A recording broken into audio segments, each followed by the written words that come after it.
नमस्कार मंडळी, कशा आहात? मजेत ना? मजेतच राहा. संकष्टी स्पेशल रव्याची करंजी बनवते, पण पूर्ण करंजी वेगळी आहे, खुसखुशीत आहे.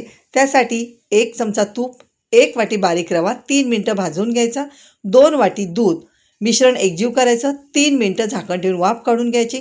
वाफ काढल्यानंतर सर्व एकजीव करायचं आणि रेस्ट करायला बाजूला ठेवायचं. सारण बनवण्यासाठी 2 वाटी ओलं खोबरं, 3 चमचे पिठी साखर, 3 चमचे दुधाची पावडर, वेलदोड्याची पावडर आणि थोडंसं तूप मिश्रण सर्व एकजीव करून घ्यायचं. रवा इथे थंड झालेला आहे. पीठ आपण जसं पोळ्यांचं पीठ मळतो त्याप्रमाणे पीठ मळून घ्यायचं. मळल्यानंतर ह्याची उंडी तयार करून घ्यायची.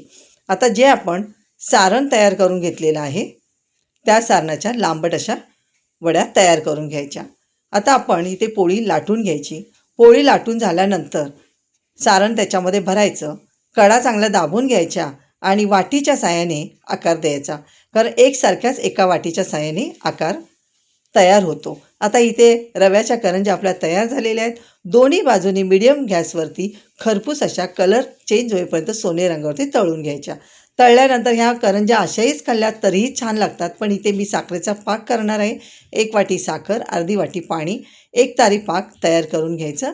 पाक तयार झाला की तो त्याच्यावरती ओतून घ्यायचा आणि 30 मिनटं तसंच ठेवून द्यायचं. खूप छान खुसखुशीत अशी करंजी तयार होते. नक्कीच करून बघा. व्हिडिओ आवडला तर लाईक शेअर करा. थँक्यू.